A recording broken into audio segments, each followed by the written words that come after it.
Feeling kind of tired. Yeah, you are, you're saying? Yeah. Big day today. Yeah. Big day of 3 in a row. So this is our third and final performance for House of Holidays. A little bit of a performance emotional high. Like you come off of it and you're like, I love you guys. That's great. You know, and just kind of prepares you for the high that is doing our podcast too. It's kind of the same thing. Right. Yeah. I heard it went very well. Yeah, that's what I'm told. Yeah. So a lot of people, I guess, have not heard me sing in upper musical operatic type registers. You know, I keep it pretty chill for church and stuff, but you know, they don't really unleash the beasts. Yeah. Let that voice box free. You know what I mean? Yeah. One person said that, quote, they need to let you loose like that at church sometimes. Let you loose. He's been caged. Yeah. How about next time you lead just all songs upper register as high as you can go? That's what people want. That is probably what they want. Yeah. That'd be funny. Well, yeah. Congrats on. I know there's a lot of practice and then like the big weekend of performance. And now, what are you next week? I mean, Christmas. Hopefully, it's not a. Yeah. Not, like you're saying, coming off that high down. You know, unfortunately, next week is pretty busy. Monday night, Tuesday night, Wednesday night are all taken. Thursday night, I think we're going to do something. Friday night, we're packing, and Saturday, we're on the road. Boom. So, on the road. Busy times. Yeah. Wow. Different busyness. My car died on me this week. Oh, my goodness. We're down to one vehicle. How did it die? Well, it's not technically dead. It just is expensive to keep going. All right. Is it the battery that's No, failing? not the battery. You would think so. I got a 2013 Prius. Yeah. I actually really like it. Did not know if I was going to like it. I'm like, I mean, it was my parents gave it to me, which was great. And then I've actually grown to love it. Get over 50 miles per gallon. Usually it's 2013. Battery's going good. The brakes, however, don't go as well, and it turns out that's important for driving. Right. And I was now, is that what was the problem when you got that traffic citation? Was it your brakes? It was not. Well, my brakes technically worked then. What happened? Maybe you know more about cars than I do. I guarantee you do. Like that ABS light came on. Mm-hmm. Brakes and all red came on. Ooh. The little squiggly thing came on, and my car just would always beep, beep, beep, beep at me. So, naturally, finish out your workday, drive around a little bit. The brakes still worked if you pressed really, really hard. It was not working with you have to I had to stand on the brakes to get them to work. So they technically do work.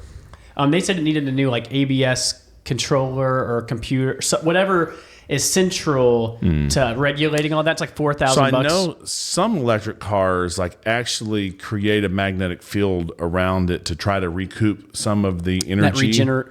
Regenerative. So and that helps slow it down. Is that what went out or no? That might have gone out too because it just doesn't feel.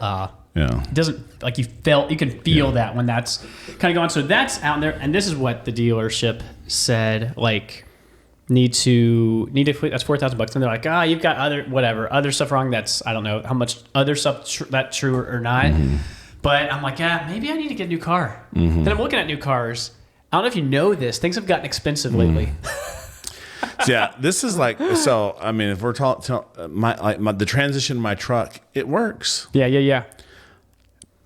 But every now and then it does not shift smoothly, and I haven't driven it even a lot because I've been in my expedition mostly because of this, and so it's do I even want to find out? It's I know. It's one of those things, and so I started my car search, and it was everyone says that things are expensive, but looking at it, I was like, I'll just get a cheap little Civic or Corolla, and it's you're still spending a lot of money. It's and so I'm bringing this up at Impact, and of course, Christopher Hawk, Stephen Bostic are Tesla's the answer. Go talk to Clay. Clay will talk you into Tesla, and so I don't. Yeah. So we're going down the rabbit hole. So the thing it's crazy is and I don't know enough about cars. I'm not buying them from a third party or something, which I could do and get it checked out. I'm just I just need warranties and that kind of thing. Right. I just want to have, I don't know enough about cars, and it's I can buy a 2019 Corolla for $17,000, or it's like you're already so I don't know. Clay makes some compelling points with the tax credit. I could probably get a Tesla cheaper than a Corolla of the same year, which is kind of crazy. Yeah. But you're relying on the electric side of things. Right. Yeah. I don't know. It is a tough time out there in the economy. Like, it feels like we've had several car things, and then like inflation. It's like, whew, times are tight. Times are tight. So I mean, I don't know what we do. So like and subscribe, share the podcast. That's what we're getting at. We didn't want to come right out and say it. But we'll see. We'll see the car hunt goes on, and maybe Michael picking up a few gigs in the voice production maybe can make some extra cash that way. Did we talk about some guy asking me? No, I don't think we talked about it on air. Yeah, some guy. So I read this part. I wrote out this part that I read. It's in the background. Like one of my students was like, "I saw you," and I thought, "Is he?" And like you were reading that part, and I was like, "Yes," but I wrote it. They were my words, so it feels like it's like not too scripty. But he was like, "Do you record?" He's like, "Do you record podcast or not podcast? Do you record audiobooks?" Wow. And I was like, "No." And I have actually. There's a acx.com. I think is the Audible. Okay. You could go out there. There are authors who have books that they want you to like submit. So they have like a chapter that you read and you submit stuff. And I was like, no, I actually have tried. I put in for like 2 or 3 that I thought were, there's some genres I just would not want to read, obviously, clearly. And then, but I was looking for like maybe the fantasy children's books or like religious books, but didn't get picked up. And honestly, I just haven't thought to go back and look because I've been too busy.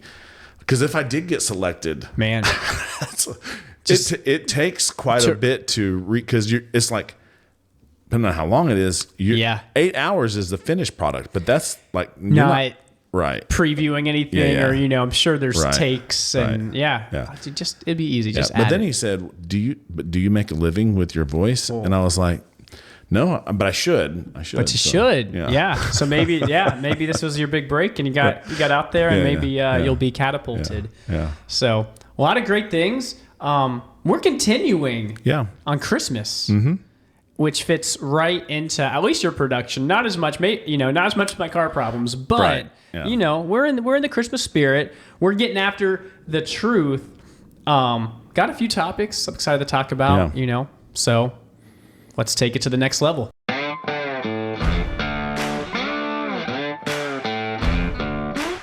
From the heart of the Low Country in South Carolina, it's the Take 2 podcast, where we take theology to the next level.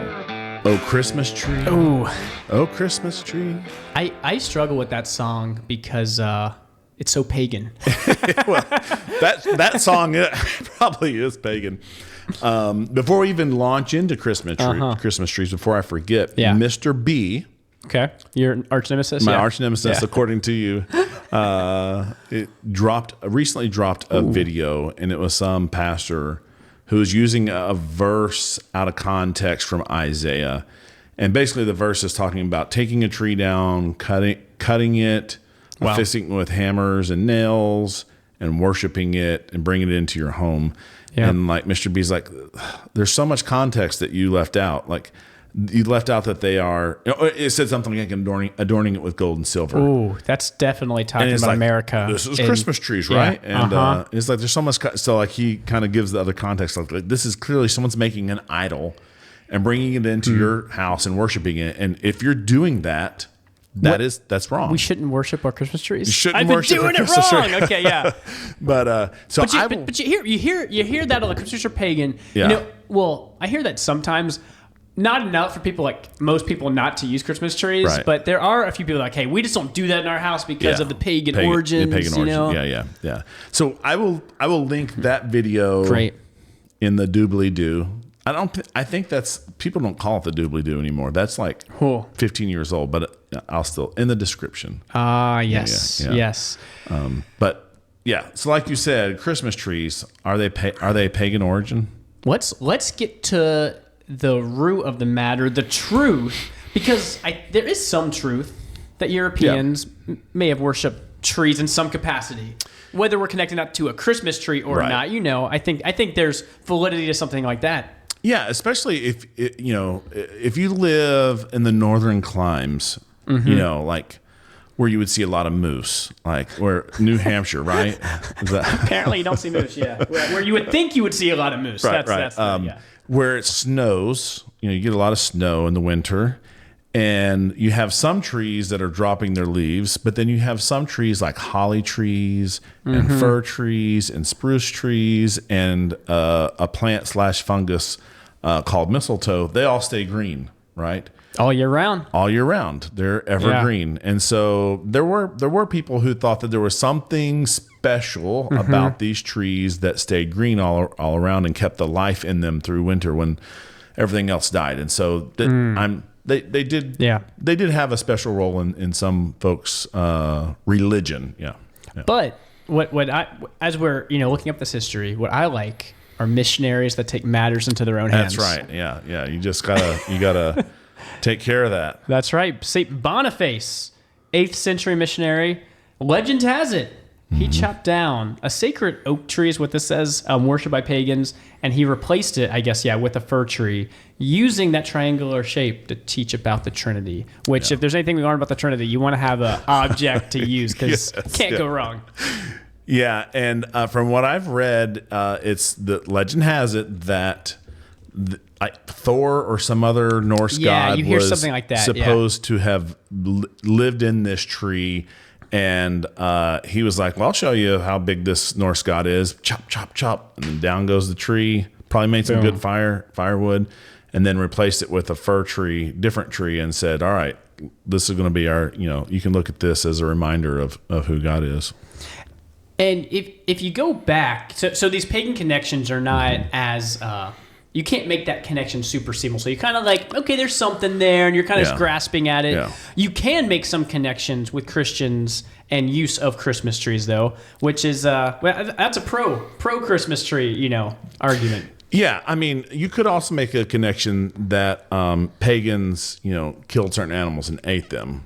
And maybe they even did it ritualistically, but that doesn't mean we shouldn't kill animals and eat them. I don't do anything or eat anything or drink anything if a pagan's done it, Michael, because I'm a Christian. Right. So there are similarities, but the differences are where it's, make the distinction. And so I'll just go on record. If you are bringing a Christmas tree into your house and it is part of a religious ceremony and you're worshiping it and you're praising its life-giving source, that is wrong. Don't do that. Stop doing that for your Christmas tree. But if you're not doing that, like it's just a decorative, festive thing, I think you're good. Well, let's go back in time to recent modern history. I'm going to take you to Latvia in the 1500s. We're in the time near the Renaissance. We can look at Strasbourg in 1521. And really, that's like the earliest record of evergreen trees as in connection with Christmas explicitly. And then we've got a little bit of history that kind of confolds. That's a little bit more modern after that, where we kind of get to where we are today. Yeah, and I just have a note here. The earlier uses of evergreen in Christmas celebrations likely existed. And sometimes evergreen boughs, you might cut off some branches and stuff, like a little wreath. Maybe as early as 4th century.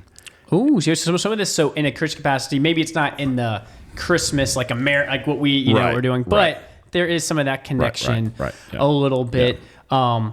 If you do look, if we way fast forward, get to some of the medieval times, there were plays that went on that would depict these different biblical themes, especially those that talked about the nativity. They would link it with the story of creation. We're kind of, so you've got, some Christmas and that nativity. Right. And they had, every now and then these paradise trees that were used to symbolize the Garden of Eden in these nativity plays. Wouldn't that be, you don't see Garden of Eden referenced these days in Christmas cantatas, huh? No. But they'd be performed maybe on Christmas Eve because that was also considered a feast day of Adam and Eve. Yeah. So you got some of these ideas running. And there was some fruit or these wafers that were on there that maybe symbolized the It wasn't popcorn? Probably a little different, but maybe I don't know if you trace it, to that where people are like, it's close enough. Yeah. But what's funny is that some of these plays were banned in the 1500s. I think because they were overly sinful, might be the wrong word, but it's like, we don't go to plays or something like that, and they were maybe changed to private homes and that kind of stuff. And so you can kind of see, some of this stuff in culture starting to give a little bit of light to Christmas. Yeah, and you can see how like fruit, some people still put like orange slices on a tree, or cranberries. Yeah, yeah. And the pastries. We always have pastries, but we still have pastries like cookies and stuff that are there. And then we got this guy. You may or may not have heard of him, Martin Luther. Not ringing a bell, Michael. Okay, yeah, he was a Catholic, and then he decided to start his own religion. He started his own religion, Lutheranism. But yeah, so he's credited with decorating an evergreen with candles to illustrate the night sky filled with stars. We don't know that this is true. It may be romanticized. It may have grown into legend. However, apparently he was big on Christmas celebrations in general. That's my guy there, because I'm big on Christmas celebrations. Martin Luther coming through. And so, if we're thinking around that time period, 1600s, 1700s, this custom of Christmas trees gained some popularity. Some Lutheran clergy is like, hey, Martin Luther, stop having fun. This is a distraction. You can kind of see the parallels maybe in today where someone's like, okay, it's getting overly commercialized and materialistic. It's distracting us from Jesus. That's the whole reason.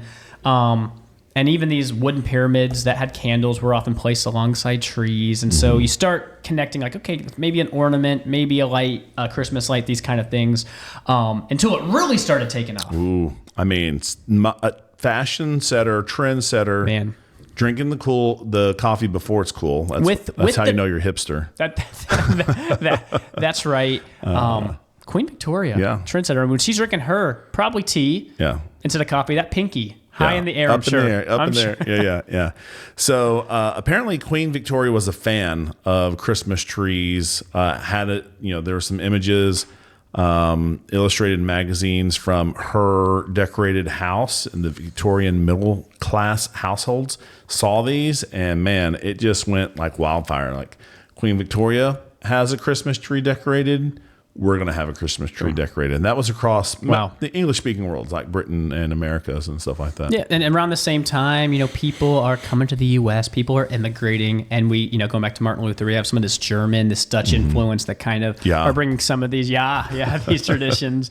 And by the 1800s, like America does best, we commercialize Christmas to the fullest. That's right. We mass-produce these things, lights, ornaments, gifts under the tree. I guess they used to hang the gifts like in the tree. Wow. Which...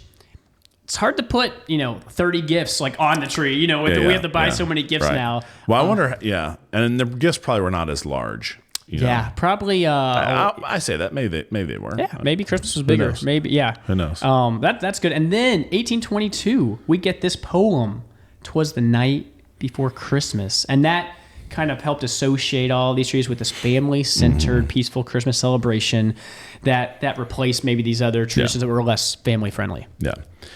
And so some people have tried to kind of connect the dots between a Christmas tree and Christianity. And like if you have a tree in your house and you don't make these connections, I think you're fine. Again, as long as you're not worshiping your Christmas tree, I think you're good to go.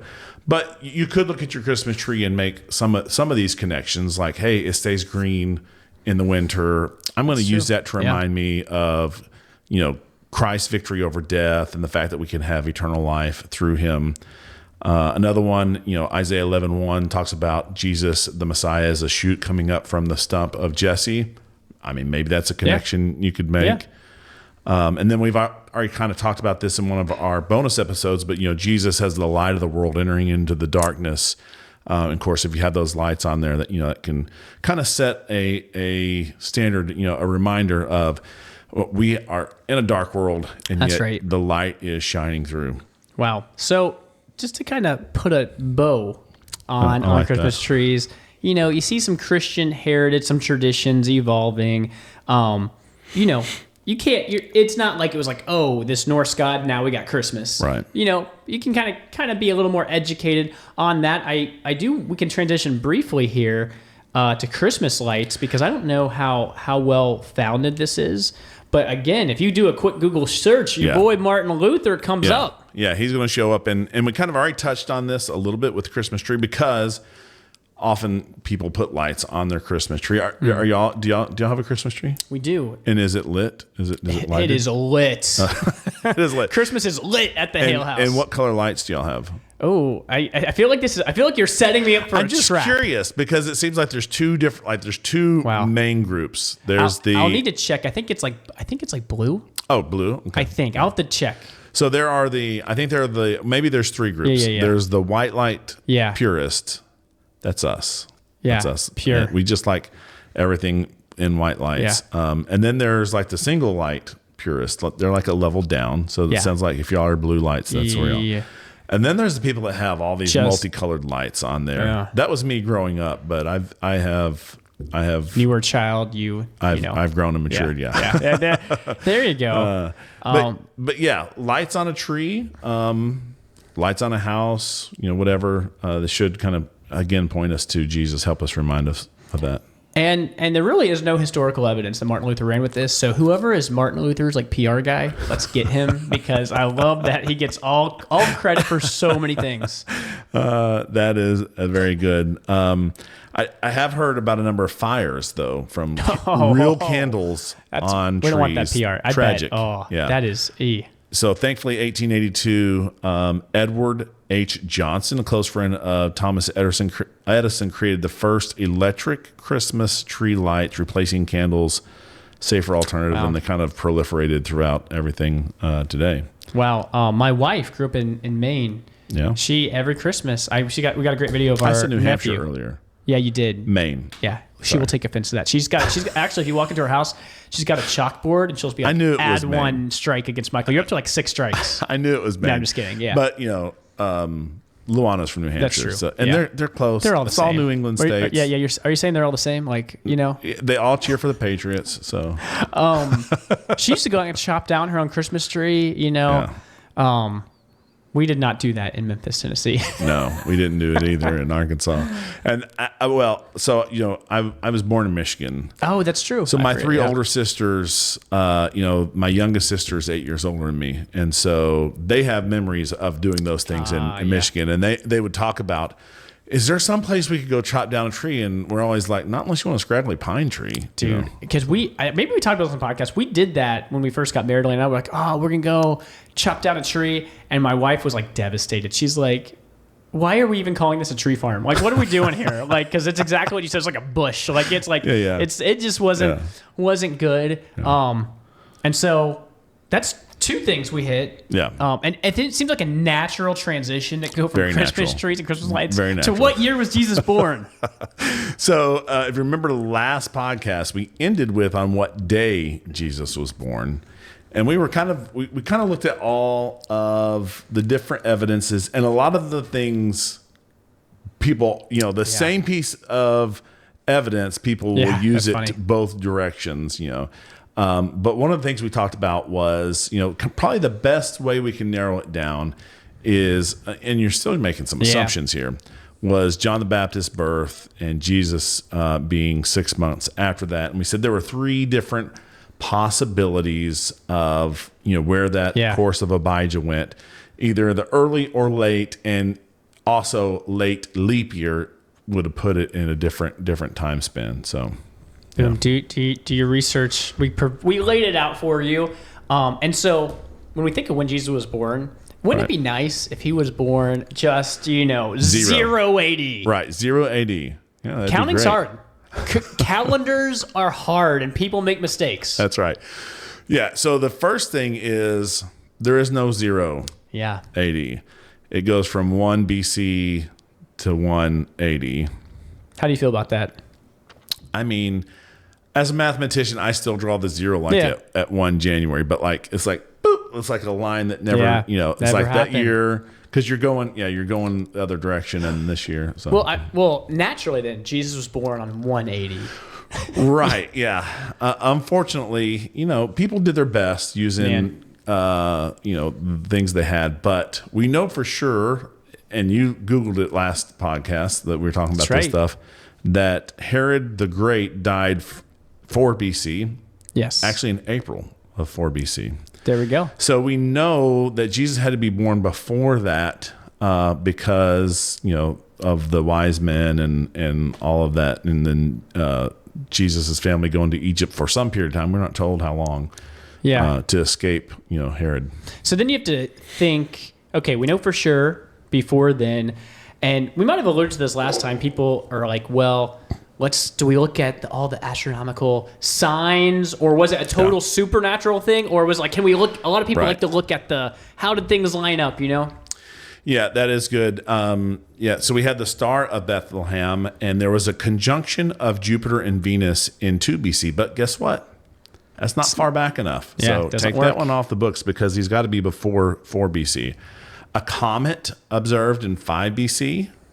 I don't know. Yeah. I don't want to. I'm not being pessimistic here, but I feel like there's like 8 astronomical things happen every year. Everyone's like, hey, go outside. It's like every weekend there's something happening. Like it means nothing to me because it's like happens all the time. Like this thing only happens every 1,000 years, but there's something like that like all the time. Right. So I'll just catch the next one. I don't feel so bad. They're like, oh, Mars is out there again. I thought that was cool. Yeah. Right. Are you making fun of me because last no, not funny. But when I was a kid, I was like, oh, Mars is gonna be out, and then I'm like, oh, I can do this almost all the time. Not all the time, but it's like it happens frequently enough. Yeah. So just last time we got done recording, we walked out, and I was like, man, that looks like Mars. It is just bright and red. And I pulled out, I got a little app, because some of us care about these things. No, I'm not saying I don't care. Clearly not everyone does. But I pulled out my app, and boom, it was Mars. So, yeah. I was like, Mars is bright tonight. Yeah, I think you said that's a direct quote. Because all I'm saying is if you wanted to tie it to something, I'm sure we could, maybe not. There's enough things going on where you can look for whatever, unless it was just like, cataclysmic like major thing, Yeah, and it's not clear to me that it was astronomical. I don't know. We don't have a lot of, and I've been under preaching where like they were thundering like it was some type of star. Yeah. Like and the light just hit the house and it was a actual literal star. And I'm like, you know, the sun's the closest star to us. Yeah. None of that kind of makes sense to me. So I don't know. Maybe it was just a supernatural light, but then I wonder. We kind of talked about this again. I just have questions. I want answered when we get to heaven. But like, why did the wise men have to go to Jerusalem, but then go to Bethlehem to find it? Maybe I don't know. Maybe it was astronomical. Yeah, I think that's a good way to land it. Like, hey, it could have been anything. No. What's interesting, the downside is there's not, just evidence locked down. But we're all familiar with the census that happens in Luke 2. Yeah. There's some debate that in that 6 to 4 BC time frame, Herod had a census, which that'd be really nice if we could nail that down. But it's like up in the air again. Right. Yeah. So we have some possible birth years. 3 to 4 BC is the most widely acceptable range based on Herod's death and some other related biblical events. Could have been even earlier, especially if you want to time it with that comet, 5 BC. I don't see how you could put it. This reference has 1 BC as a minority view, but I don't see how you do that unless you don't take the Bible at its word. Yeah, that would be a problem. So to me, that 6 to 4 BC makes a lot of sense because you really can't go too far the other way. They'd be like, I think it was 25 BC, and then you start running into problems too, right? Yeah, that would also. So then, do we know for sure he was? Do we know how old he was when he was crucified? So we should revisit this maybe for Easter podcast because when you do the calendars again, I don't know how accurate these are, but for the days to line up, Friday, Sunday, they're like, I think that's why they say maybe it's 3080 or 3380 because the days line up with Passover and all these things, So I had undue pressure put on me when I was 33 because he was at least 37. Or he was at least 34. Right. And maybe 37. That's right. It's like, what are we doing here? Yeah. But we should look into that in a future podcast. Yeah. But I think people pick those dates. You can identify a handful of dates. All right. And now we're going to come full circle, wrap it back around to the date of December 25th. Okay. Because we talked the last podcast, like, well, could we know what years the Jewish calendar had leap years? Did a little research. It may have been right before we started the podcast, or it could have been a long time ago. Could have been a long time ago. You never know. But we really don't know when the Jewish leap years occurred, because they could have declared a Jewish leap year just by going, oh man, the barley is ripening sooner than normal. They could just use some, events to go, all right, it's time to throw in a leap year, because basically they're just trying to get their calendar back on track. But there is some evidence that they could have aligned to the Greek leap year system, which it was hard to, I didn't understand all that it was saying on how it was timed. But if they did align to the Greek one, then these are the possible years: 10 BC. 7 BC. And 4 BC. Interesting. So I don't know if that gains us anything, but there you go. Yeah, a lot of information, a lot of dates, and at the end of the day, you're kind of like, you can kind of narrow it down, but you can't be dogmatic. And so I'm always suspicious when someone's like, I know. I know. Yeah.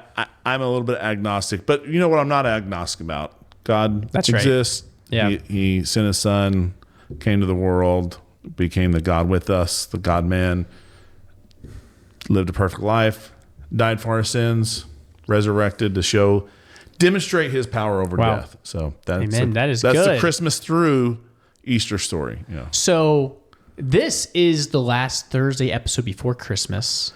Yeah. So next week will be Christmas. We'll have another. It'll be a day late, not a day late, but maybe another Christmas themed podcast here. So be on the lookouts. I don't know if you want to give any hints. People can be thinking about what our episode's what it might be about. Yeah. Have we decided what it's going to be on? That's true. Maybe we're not. Maybe we might not be firm. It's always subject to change. It hasn't been recorded. Yeah. So be surprised. Yeah. But we expect you. I expect get out that podcast on Christmas morning. Get the family around, listen to it. New Christmas tradition. It's like we read Luke 2, then we listen to Take 2. All the twos. Get them in there. That's right. Maybe we could just read Luke 2 so that people can play that. With your audiobook voice. Yeah. Maybe do that. Yeah. That might be a nice. In the days of Caesar Augustus. Honestly, I'll defer this to you, and we see if it helps your audiobook career. Yeah. Maybe we put a poll on. Go vote in the poll. I love it. Yeah. I like it. Well, thanks for listening to The Truth. We try to bring you this Christmas with all these accounts. Keep following us for the next week or so before the new year. But that's our take. Thanks for listening to Take 2. Find us wherever you find podcasts and on YouTube for those who want to watch our video cast.